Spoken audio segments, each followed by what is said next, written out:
Middlesex emphasised what a strong T20 outfit they are this year by thrashing Somerset by 35 runs in Richmond, thanks to fine performances from AB de Villiers and Nathan Souter. The Middlesex openers clearly didn't mind that they were asked to bat first, Paul Stirling and David Milan both tucking into Jerome Taylor's second over, which cost 18 runs. The 6 overs of power play brought the home side 49, both batsmen into the 20s and looking to move on in front of the always good crowd in this part of West London. Whatever the Somerset attack threw at these two, they coped with it well, Milan beginning to move ahead of his partner. The classy left-hander moved into the 40s, the stand with his Irish partner moving on to 78. And that's where it was ended by Craig Overton as Stirling failed to go the distance to fall for 31. In came AB de Villiers and he warmed up the expectant crowd by hitting his third delivery for 6. The anticipation of seeing such a player in action had been clear before the match, and the South African certainly didn't disappoint those who'd waited patiently to see him at the crease. Meanwhile, a 6th boundary to go with his 2 sixes took Milan to a fine 50, which had come off 33 balls, Middlesex looking in a very strong position. Yet more so as de Villiers went big for a third time, the second wicket stand realising 41 runs in 22 balls. Milan fell to Tom Lammonby for 56, he departing with a total of 119 for 2 at the start of over number 13. This extraordinary top order for Middlesex continued to power on, de Villiers now joined by another international in Owen Morgan, these two both clearing the rope off Lammonby, who to his credit kept his composure and can now say he removed a World Cup winning captain, Morgan held by Tom Abel after making 11. But there was still de Villiers, who struck a 4th maximum to race to a 50 off just 24 deliveries. And he was not done yet either.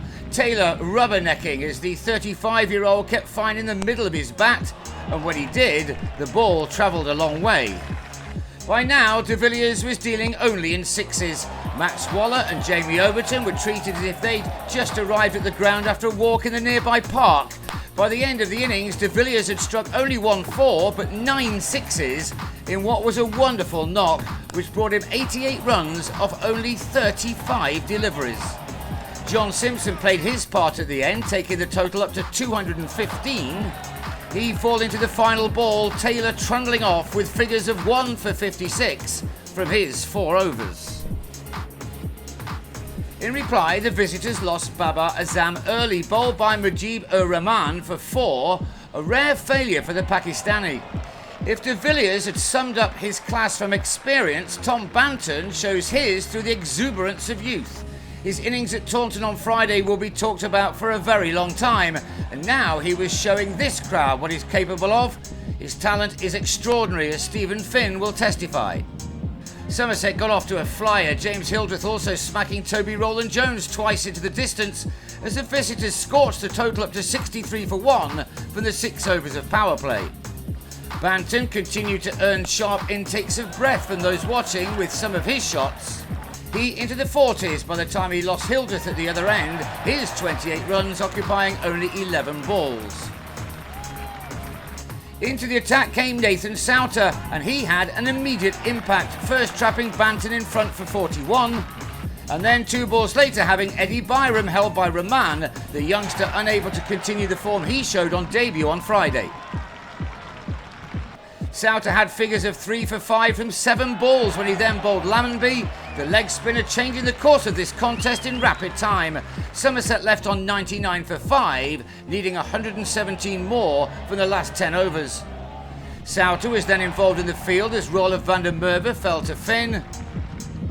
And it was all over bar the shouting when Craig Overton gave Souter his 4th wicket. De Villiers completed the dismissal, which left Somerset in a mess on 107 for 7. Thus, Abel's late flourish was in vain, and that was also the case for Jamie Overton. Somerset had chased down in excess of 200 to beat Surrey on Friday, but this was a step too far for them. Overton was the 8th man out for 9 at the start of the 15th over, de Villiers with another catch in the deep.